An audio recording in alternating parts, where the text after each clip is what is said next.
my perspective is that we've all been wounded. You to me come across as a very healthy, compassionate human male. I just get that vibe from you. Okay. And then you tell me, yeah, you had some, we all had some. We've all had.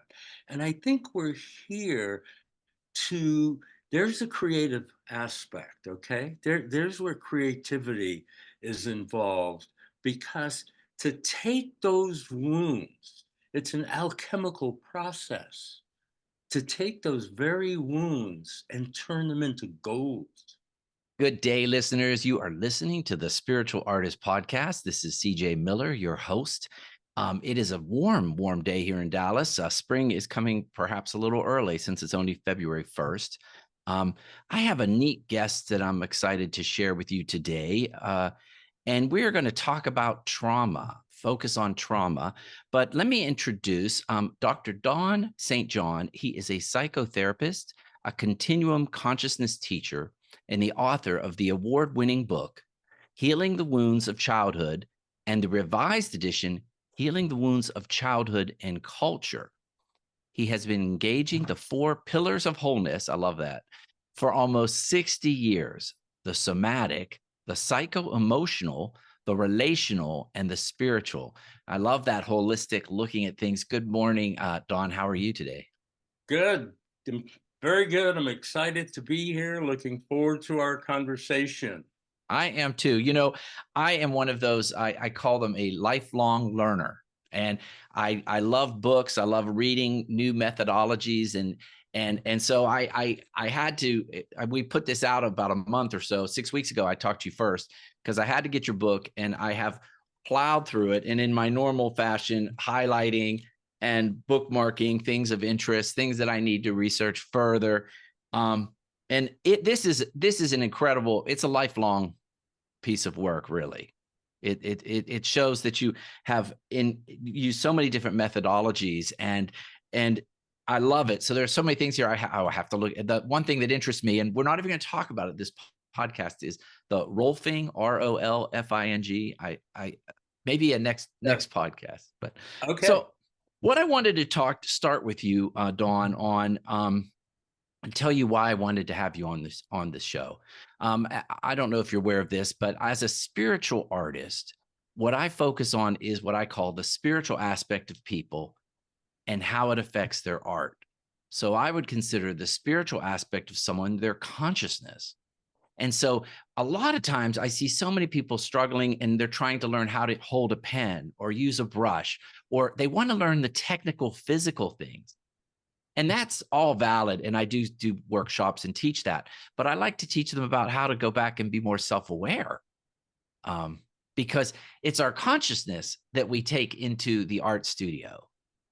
I agree. I think it's our consciousness that gets reflected in our work, Right. in art of any kind, whether it's a movement art or painting or writing. I think it's our consciousness that we're revealing.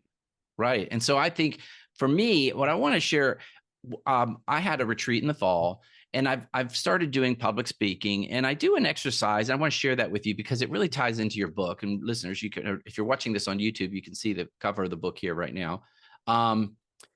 What it really talks about when I do these retreats and speaking engagements, sometimes I do a little, not an official regression, but I have people close their eyes and I have them go back as an artist to their very first experience as an artist. And Mm.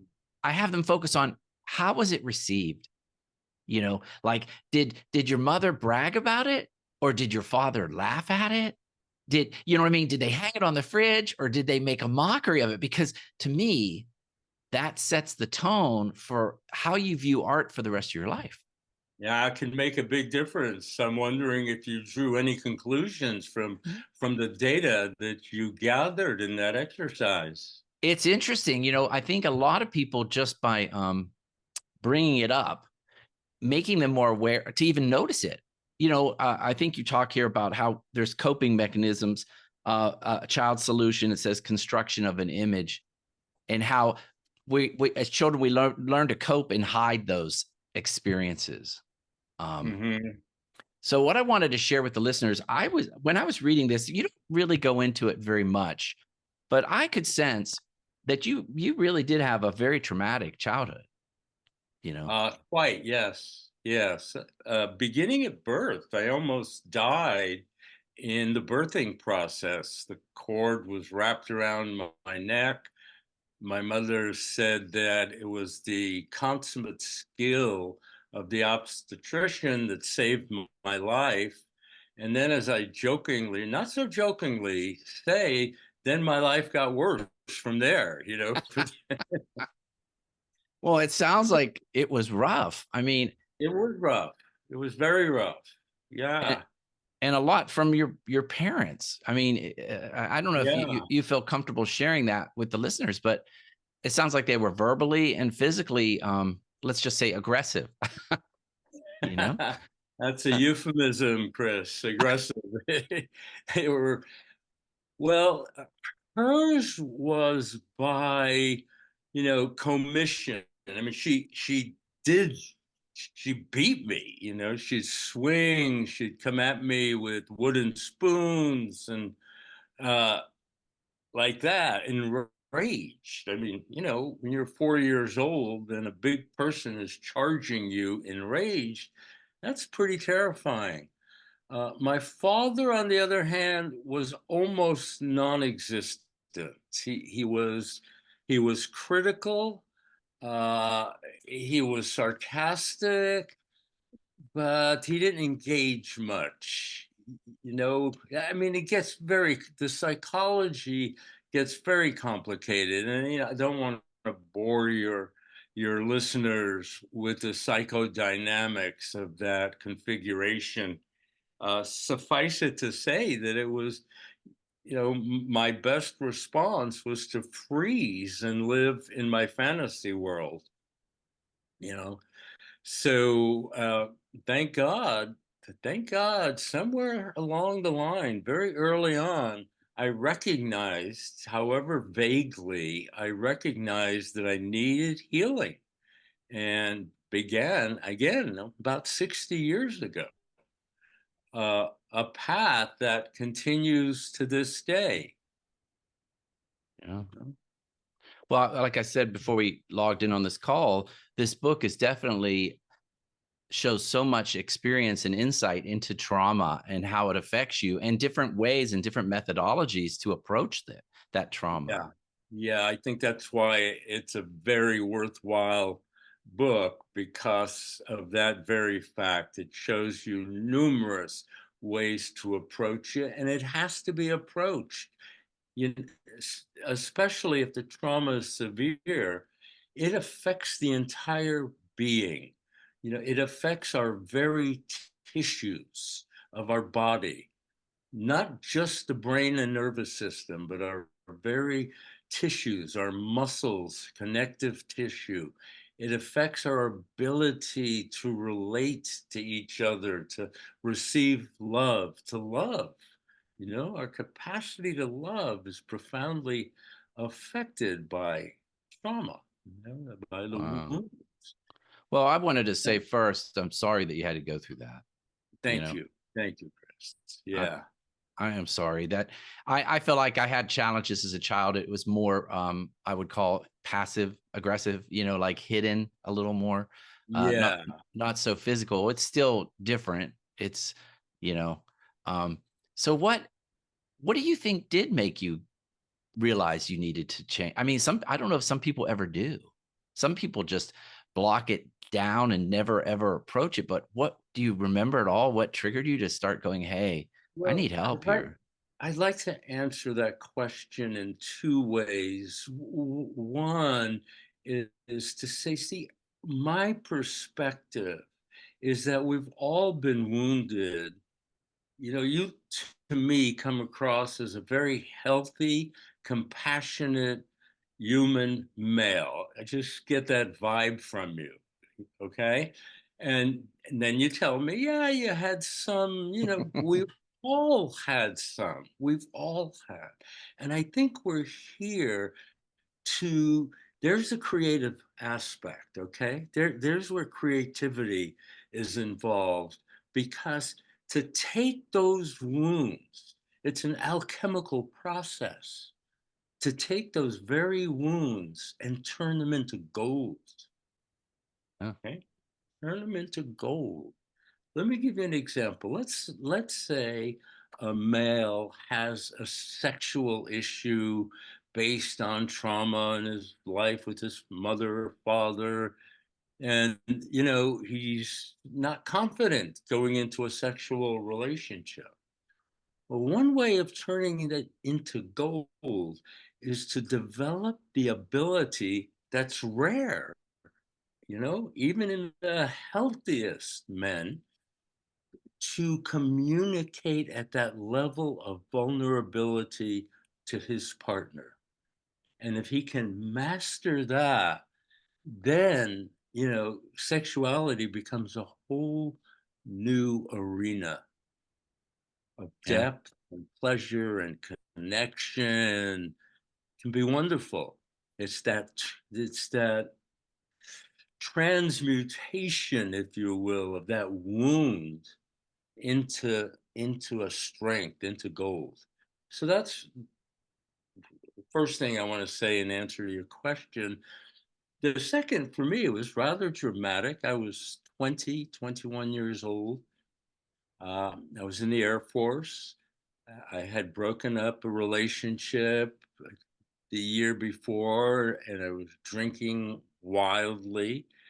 And one morning I woke up, I was in the back seat of my car. We'd been drinking since 5 o'clock the previous evening, and somewhere around 10 or 11, we went to a club, and I was hollering and hooping and, just creating a riot, and burst some blood vessels in my throat. And I woke up and I'm bleeding out of my mouth, and that's a 20-year-old kid who has no medical experience. That was Yeah. pretty frightening. And a little voice in my head said, "You need help.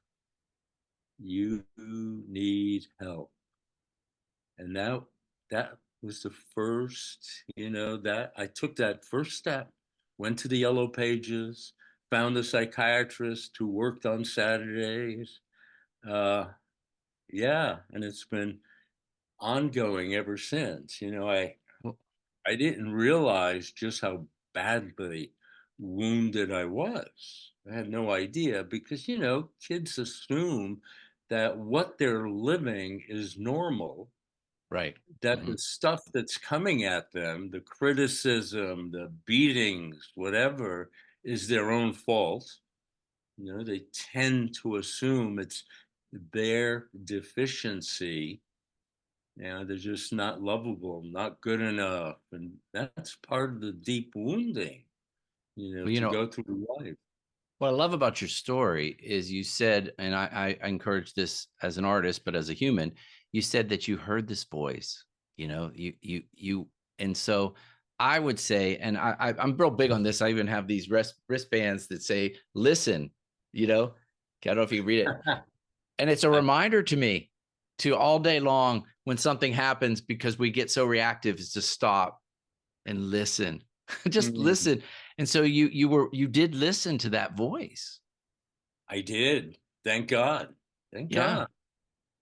God. That's you wanted to know, like, what do you do about it? And Yeah. learning to listen is one of the things you do about it. There are many, but that's a big one, to listen to that voice. There have been a number of occasions where I made a choice that on the surface seemed completely irrational, Mm. just made no sense, but the voice was loud, and I trusted it on those occasions. And, within months, the clarity was obvious that I made a very wise choice, and also listening to other people Mhm. as in general, it's an art form. And we assume that if our ears are working, We listen all the time when somebody talks to us, right? I know. Right. Right. It's not the case though. No, but You- but it can go a long way to further the quality of your connections, of your relationships. If you really make that, one of your art forms, oh, what's I this love that. person really saying to me? Yeah, I love how you phrase that. Listening is an art form. It is an art form. And um, I think what I find is so many people are so busy expressing that they don't stop a minute and just listen to what's sitting sitting across from them, right? They're just so Yeah, busy yeah, telling their story. But sometimes when you listen to someone else's story, it can shift you so much, you know? yeah, it can. It Yeah. can. So you got all the way to in your 20s before you really sat down and said, "Oh, I got to unpack this life that I've had," you know? Oh, yeah, God. And I feel very, very fortunate that I was that young Yeah. in my early 20s to take that first step that never stopped. To this day, I engage practices that are healing. Uh, no, at first I thought it was all in my head, and psychotherapy is the solution. And after several years, I realized that, wow, you have to address the body. Mm, I mean, they're not separate. They're not separate. As yeah, are our relationships. We have to develop, we have to focus on relationship capacities. Now, listening is one. There are people, really, Chris, who just can't listen. As soon as the other starts talking, they're formulating their response in their head. They're not there. They're not listening. They're talking inside their head, preparing what's going to come out their mouth. You know? yeah, I do know. I found that it's so funny. Even as I do a podcast, there's a part of me that wants to control where it goes, and then there's a part of me that says, "Just listen, just listen, and let it go where it needs to go." Right? It's and you're bringing up the body and how we store trauma in the body, which is a very big new issue for me that I explore. I actually went back and added a chapter into the book a year after it was published about the body because there's Mm, I think the body can not only does it hold trauma, but I think it can also heal trauma, mm-hmm. through Mm-hmm. movement, through yoga, through stretching. You can actually move, I think, and I don't know if you would agree with this or not, but I think you can move your mind by just moving your body almost. Yeah, you know what it is? I'll say that another way. First of all, I totally agree. I completely agree with you. And it's that we get, and it's not, see, here's the thing, it's not just obvious trauma.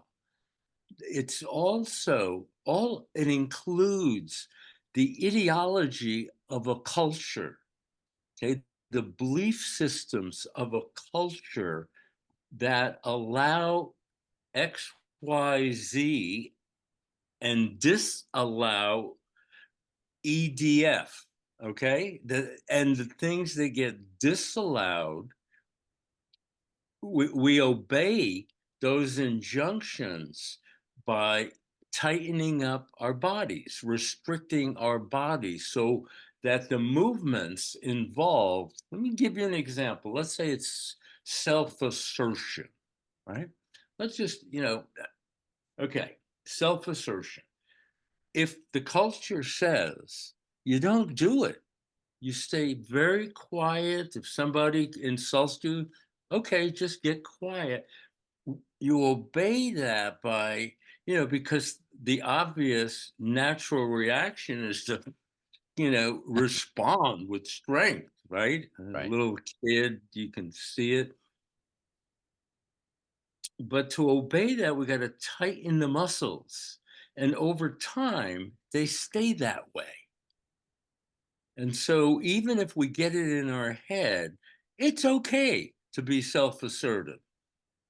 It's hard because the movements required are restricted within the organism. Does that make sense? It does. You're starting to bring in some of that rolfing that I mentioned, which is fascinating. You know, it is fascinating. That's a later chapter in the book. I'd encourage listeners to read to the end. But Yeah. yeah, it's in how they can actually do certain techniques of movement and with the body to Yeah. release that. Yeah. To help that process of having all our freedom. I Yeah, mean, in a sense, isn't that what we want? yeah. To feel free, you know? So you said a couple things there. I hate. I don't. I'd like to pick them up. Um, I love that you shared that concept because so many people don't even think that way. When I went through my training as a spiritual coach, we do go through a process where they talk about looking at your societal norms. They called it race consciousness, not in difference of races, but where you are, like I would say your national consciousness. And a lot of people don't pay attention to that. You know, we just assume that the things that we're taught, like men should not wear, you know, when I was a kid, men don't wear pink, right? I mean, that was just what Right. you heard. Men don't wear pink. And then you go to another culture and you might find that the men only wear pink, Yep. right? Right. Being able to separate yourself and stand back and watch. So I would say watching, just watching things and so not just listening, but going, well, is that true? You know, I love that question. Is that true? Is it true that men shouldn't wear pink? You know? Yeah. Yeah. Yeah. I love that you brought that up, and that's a very rich level of self-awareness, you know? Yeah. That's the thing. I subtitled that book "An Adventure of a Lifetime." Because I see it now as an adventure. Not as a poor me. I've got these wounds, but it's an adventure of discovery, an adventure of challenges. On any good adventure, you're going to encounter challenges, whether it's the weather or the terrain or whatever it is. Any good adventure is going to have its moments, at least, of challenge, surprises, and moments of awe. Like you Mhm, go around the corner on the trail, and all of a sudden there's a view that's so spectacular that it takes your breath away for a moment. It's like, right, right. right. So that's an adventure.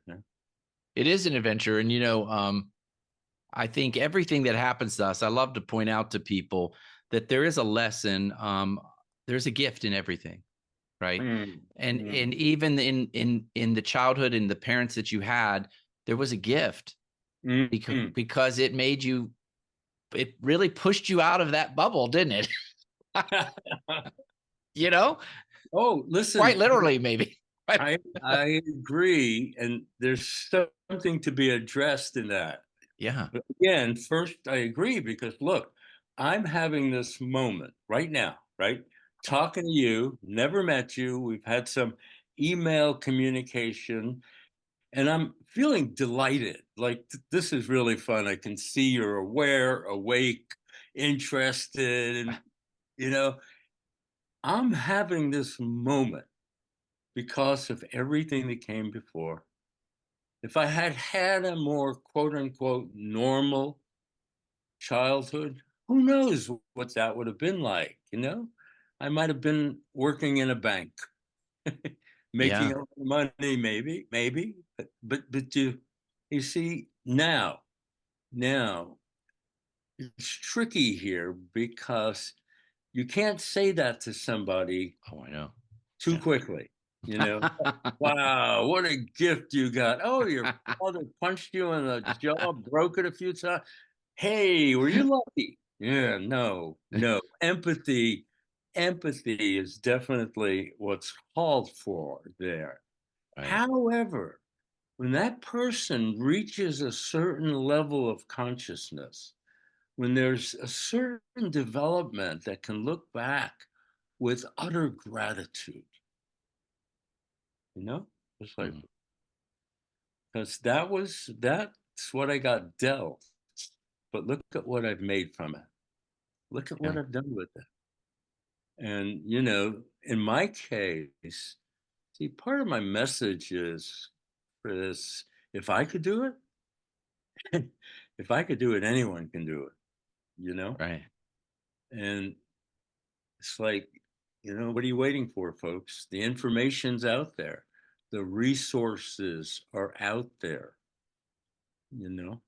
Yeah. I love that. I agree. It's not something, so you can say to someone right away, or ever sometimes. Yeah. Yeah. But that's what I mean. I can see that you've reached a certain level. And when you say an adventure of a lifetime, you can tell that this book is like a looking back on all those wonderful lessons and putting them all in one book. I mean, there's all these different things that you can. This is really full of information. It's a nice book. Um, and so that, and I love what you just said about gratitude. Getting to a point of gratitude is a healing modality, isn't it? Being Yeah, grateful. that's a marker, when you get to the point of gratitude, caveat, without denying the pain. You can't, there's something called spiritual, oh, what's that phrase where Some you people just, spiritual bypass. Have you yeah, heard that? yeah, Yeah. that's what I was looking for. I know that one. So yeah. Good, good. Spiritual bypassing, you can't jump over it, but you can face it and get to that gratitude. And That's says you're doing the work. yeah, and you have to feel it. I mean, you really have to let yourself feel it um completely. And sometimes it takes years and years of feeling it. I think, Mm, you know. yeah, in different ways. Yeah. I do think as I've gotten older, I've gotten better at moving through that process. You can't skip it, but you can maybe move it a little faster. Oh yeah. Oh yeah. Which is a good argument for engaging the body, because if you can get fluid in the body, if you can, release the compressions and the constrictions and restrictions, you can move through situations faster. You become more resilient, you know. So what do you do? What are your practices with your body specifically to move With you my through? body Yeah. specifically, my main practice, and I teach this, is continuum. Mm. Continuum, sometimes I call it continuum consciousness. Sometimes I refer to it as a system of fluid movement explorations. See, the body, by volume, is approximately 70% water, liquid, right? And some 65 years ago, a woman by the name of Emily Conrad, who was a dancer, asked the question, if the body is, has so much liquid, how does it move? How does water move? And she realized it doesn't move the way most human beings move. Okay? And so she began this exploration, became her life work. I was fortunate enough to encounter it many years ago, and at, at various levels, I've been practicing it recently quite a bit. As I'm in my 80s now, and I'm teaching fluid movement. I got a bunch of 40-year-olds, 35-year-olds, and Youngins. teaching them how to move fluidly. It's yeah, I get a little prideful about it, I have to admit. I need to let that go. Yeah. Don't But connect to it too close. don't get too haughty about it, because as I like to say, the gods of irony have a wicked sense of humor. They do, So they do. So is it like well, I did yin yoga, and it's more of a stretch and hold, and it's not So are you actually standing mostly or? No, no, all kinds of things. And even that, our relationship to gravity, we could be on a chair, lying down across a chair, uh, Uh-huh. often on the floor, sitting in a chair. And it's usually extremely slow movement, except when it's not. Uh, and it's an effort or an intention to bring our consciousness to the inside of the body. So, I can move my shoulder girdle here. I don't know if you can see it. I can move it Mhm. back and forth. And, I can do that very smoothly now. It's the movement is quite smooth.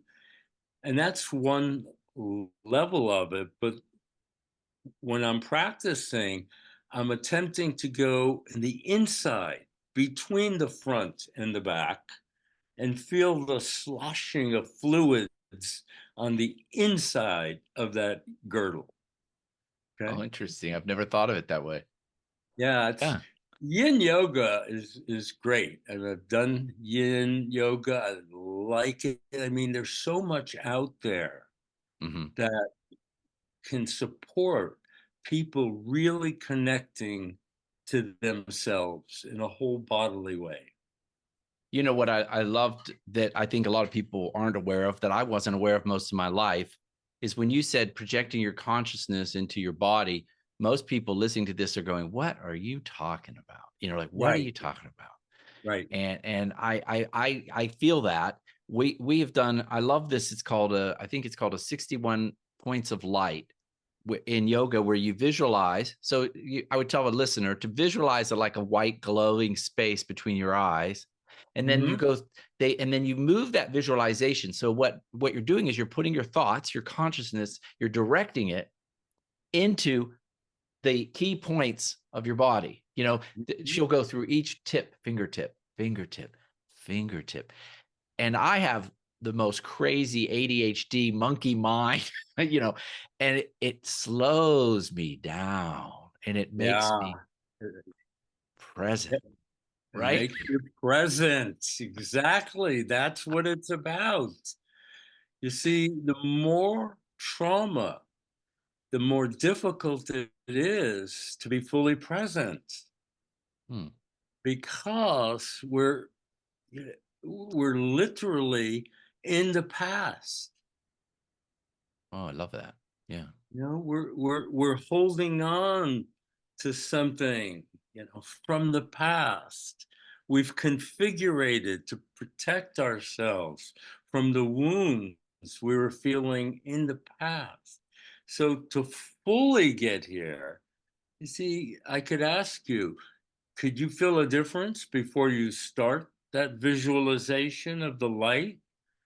And when you finish, Oh, yeah. you feel that difference? Oh, And you definitely. refer to that difference as presence. Right. Right. And that's what it's about, to become more and more present in our lives. I like the idea. What I think is like sort of when you say you're in your past or whatever. I think it's like watching old. It's like you're watching old movies. You know, Right. that Exactly. projector is going and it's showing. When my father shamed me when I was doing art. Right. It's just that projector just going and going. Exactly. And instead of being in the Exactly. moment where I am right now, where I'm in a safe environment, I'm still playing that. And sometimes I would even say, I don't know if trauma applies to this, but you can be in the future. You can be in a projector presenting something that's in the future that might never happen, you know? Exactly. Right. And so I Here, love but in the present. in the presence. And my son has and I think a lot of the young people, I think a lot of people today have trouble sleeping, right? Mm, There's so much going on with social media and media. And I told him, I said, look, when you wake up in the middle of the night, try this exercise where you just project your consciousness into the parts of your body. Just mm. and because you're so busy going through the parts of your body, it will quiet that mind. And so I tell the listeners, this is a great thing to do in the middle of the night, you know? when you wake up and you're worried about the bill in the future, or something someone said to you 2 days ago, you're still replaying what your boss said to you. How dare she say that? How dare she say that to me? Right. Yep. So that's a wonderful thing. Do you teach that like several days a week, or No, before the pandemic, I had decided to retire from teaching. My wife and I were teaching relationship workshops, intimacy workshops with some continuum. But after I turned 80, I don't know, I thought there'd be something poetic about going back and teaching continuum again. So I teach these weekend 6 hours a day, Saturday and Sunday, and I do one about every 3, 4 months. And wow, uh, that's long. 6 hours? Wow. Like, for a day, in a day, yeah, wow. yeah, it's a workshop. Yeah, that's a lot of presents. That's good. So, and you do it in person. Yeah, yeah, Yeah. yeah, yeah. So some of my colleagues uh, do Zoom classes. If the listener is interested, go to continuumteachersassociation.com. I will put that in I'll put a Continuum. ticker tape in there for you. Yeah. Oh, thanks. Yeah, Yeah. simple. So I want to ask you this. So let's talk about this. When you think about your childhood and art specifically, let's be specific with art. Can you remember the first time you ever made something that I always say that you were proud of? Can can you think about that? Looking Oh, back, like, were you in school? Were you at home? Was it with crayons? Was it you where were know, you? yeah, that you see the extent of the trauma, and when trauma is severe, uh, certain things happen in the brain, like the that membrane part in the center, the corpus callosum, doesn't grow fully. It can be a little shrunken. The right side of the brain doesn't develop. And specifically in my case, I disappeared into the left side of my brain, into words and fantasy. And I'm fairly facile with words now. I write and I speak. But picking up a crayon was a nightmare. I Wow. mean, anything that involved that right side of my brain. And even until my early 40s, if I was, for example, and I did this a couple times, I was in a Gestalt therapy training group, and occasionally the leader would pull out the paper and the crayons, and we're going to do some art, and I'd stand up and say, "See you next time," and Ah, I'd walk out the door. And it was that traumatic an experience for me. Now, if that occurred, man, I'd have so much fun. It might look like a 4-year-old's, it you doesn't know. matter. That's good. That's a good thing. Yeah, right, Ah, right. But it took me decades for that to sink in. well, That it's I love that you mentioned that, because I love neuroscience and understanding how the brain works, and also realizing that the brain is always growing. It's always continuing to grow and change, even in your 80s. Right. yeah, And so you can always grow that back, or by pushing it. But what I would encourage you to do, from what you just said, um, I would encourage you to try this sometime after this, but get a newspaper or magazine or an old book. I want you to cut out words. Okay. Just words, uh-huh. and collage them.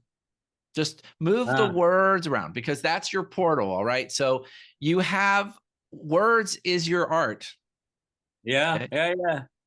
And you arrange them on a page, get a little 8.5 piece of paper and arrange those words, phrases that resonate with you, and just move them around on the page. And I want you to start with a black page. Okay. So get a black sheet of paper when you do that, and move the words around. So, you don't have to cut them out perfectly. In fact, this is not about perfection. You can cut it sloppy. You can rip it out. You can do whatever you want. Just put it on there. And we will come back and see you in like 3 months. You're going to be doing, Picasso and Matisse. You'd be a famous artist. I remembered the answer to your question Oh, as you were oh, good, talking. good. Okay. As I you want to were hear it. talking, the first time that I created art, quote Mhm. unquote, and felt really good about it. And I was in my upper 30s, Wow. and I had gotten through this serious hang up of, the word art, and I'm out the door. I don't do art. That's, that's I've not heard it. part of my self-image. And I don't remember the context, but I made a collage, with magazine pictures. Yeah. And I liked it a lot. I kept it for years and years, That was the first time.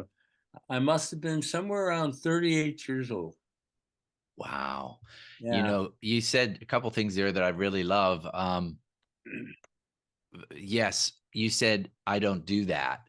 And it's so funny. In my story, in my book, I talk about not only did I get burned by art when I was young, but I felt like I got burned by God, so to speak, in the sense that I was born gay and I was very passionate, went to church, teaching school, and suddenly I realized, wait a minute, I'm gay and I'm not included in that at the time, and even more today, I guess, in the Catholic community. I was kind of, You're Catholic. yeah, I was raised Catholic.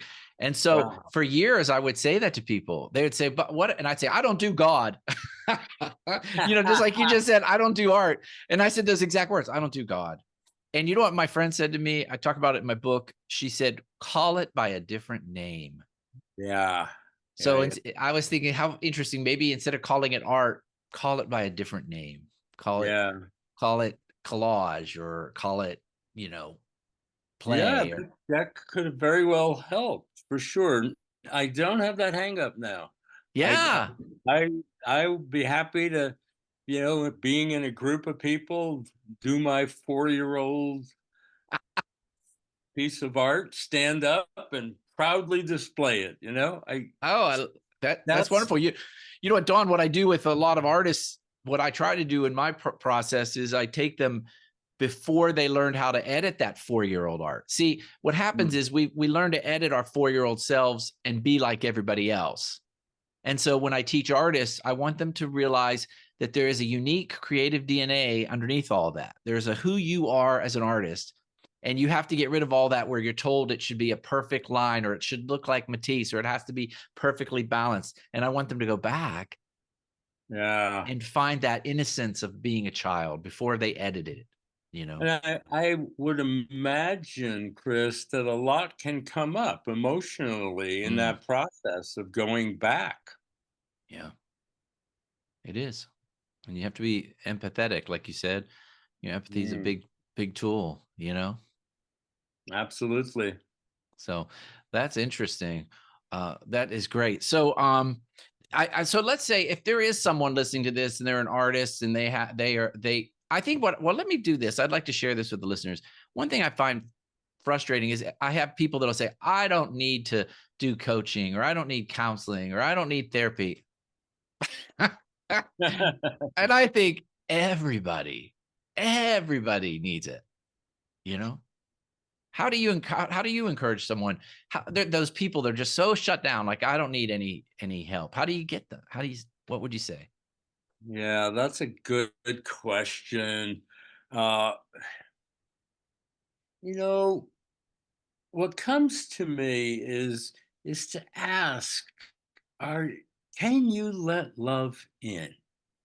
If someone that you care about, someone you like, would come up close to you and look into your eyes, could you be there? And if they start telling you how lovely you are, how radiant your eyes are, how they love the energy that's just, can you handle that? Can you take it, or are you gonna get squirmy?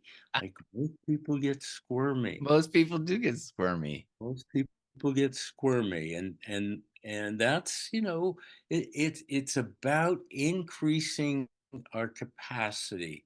And there's still a little bit of a stigma, not nearly as much as 50 years ago, but something has to be wrong with you to go to therapy.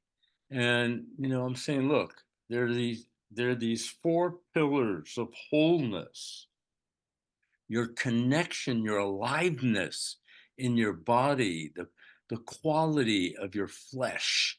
Your very flesh should feel a little bit like a wet sponge when you put your hand up against it. You know what a wet sponge feels Yeah. like? No, where did I read that in your book? I I know, don't know. I or did might I have. see it?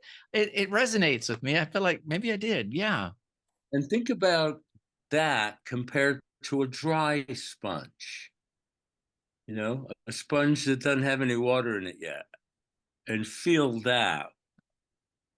How do you want to be? How you want your flesh to be?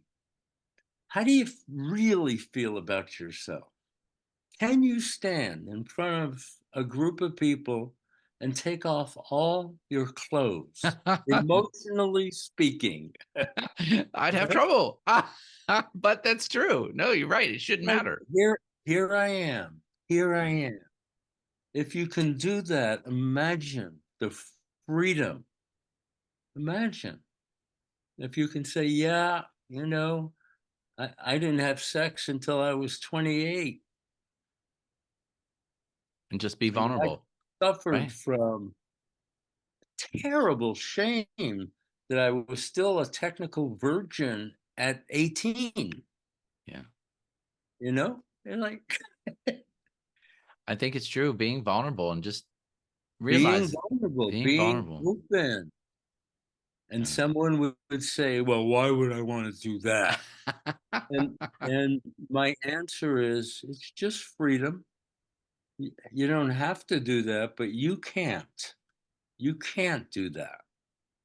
Yeah. So you don't have that degree of freedom. And I love that where you said let the love in. Yeah, that's a big one. Mm, That's a big one. no. So let's go through those real. We have about 5 minutes left, and I want to talk about that. The four pillars you said: somatic, in layman's terms. Just the Um, connection to your body, okay. just a sense that you're alive in your body, that you can feel it. If you cannot feel that you have legs, you know about them, you know, uh, conceptually, Yeah. you don't have a sense of being grounded, on the ground. So it's touch with your That, body and how your body yeah, moves and how awareness, it body moves, awareness. Mhm. body awareness, how it feels, how vital it is. Okay, that's And then one. and The then you the have second, psycho emotional. psycho-emotional, the beliefs that you have about yourself, others, and the world. Is the world safe? Do my needs generally get met? Can I be close to somebody? This is a big one. Can I be really close to someone and still feel free? Or do I Yeah. have to sacrifice my freedom to be close? Can I be really close to someone and trust that they're not going to kick me in the you know where? Right? Can I trust that they're not going to hurt me? Yeah, I love That's that. the psycho-emotional level. The relational is all the skills that and capacities that we need. They overlap with the psycho-emotional, but I wanted to separate it to emphasize its importance. uh, the capacities we need, like being able to speak from the heart. Can I just be with you and speak from my heart without any film of pretense? See what I mean? Just Yeah. that it's can I, if you irritate me or push one of my buttons, how long does it take me to let it go and come back to that good vibe between us?